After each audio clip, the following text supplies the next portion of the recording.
नीतीश कुमार का dream project, Bihar सरकार की सबसे महत्वाकांक्षी योजनाओं में से एक और बिहार का सबसे विवादित कानून शराबबंदी।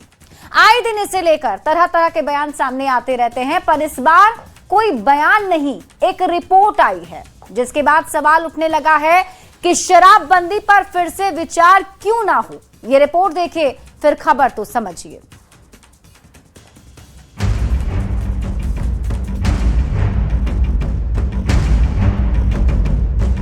National council of applied economic research देश की जानी मानी आर्थिक शोध संस्थानों में से एक है, जिसकी एक रिपोर्ट ने पूरे बिहार में एक नई बहस छेड़ दी है।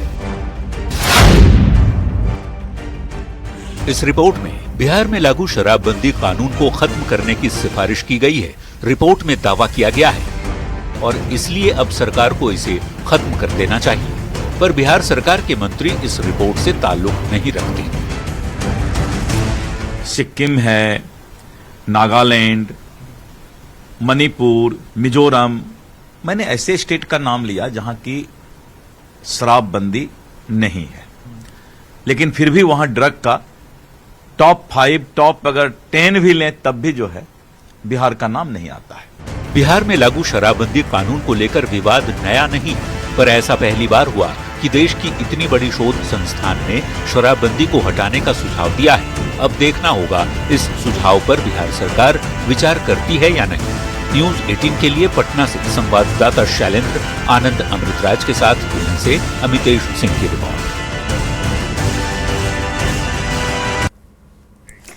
और अब आपको पूरी खबर समझाते हैं, आखिर रिपोर्ट में ऐसा क्या बताया गया है जिससे शराबबंदी पर सवाल उठ गए और क्या कहना है सत्ता पक्ष के लोगों का। अब आप पूरी खबर विस्तार से समझिए।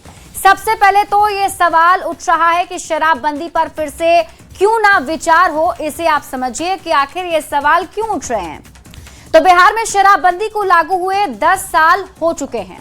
बिहार सरकार इसे अपनी सक्सेस स्टोरी बताती है। ऐसा माना जाता है कि बिहार में शराबबंदी होने से कई फायदे हुए हैं, लेकिन इसी बीच एक रिपोर्ट आई है। NCAER की रिपोर्ट में शराबबंदी खत्म करने की सिफारिश की गई। यह कहा गया कि शराबबंदी नहीं होना चाहिए। अब यह सिफारिश क्यों की गई है, यह समझने के लिए आपको पूरा समझना होगा कि इस रिपोर्ट में खुलासे क्या क्या हुए हैं।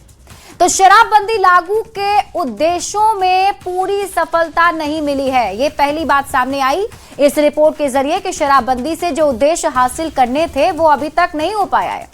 दूसरा खुलासा, महिलाओं के खिलाफ अपराध रोकने में असफल रहा है ये कानून। और तीसरी बात जो सामने आई कि शराब बंद हुई तो नशे के दूसरे रास्ते भी बिहार में खुल गए।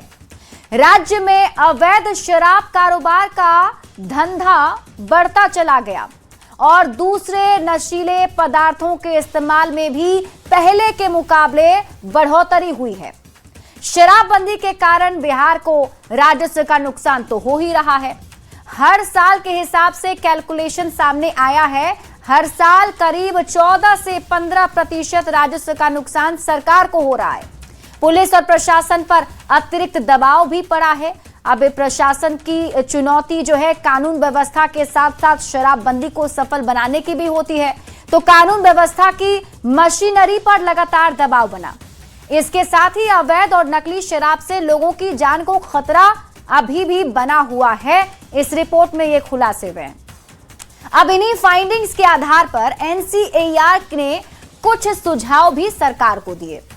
पूरी तरह शराबबंदी को हटाने की सिफारिश की और यह कहा गया कि नियंत्रित और नियमों के तहत बिहार में शराब की बिक्री शुरू की जा सकती है। यह सजेशन बिहार सरकार को दिया गया है।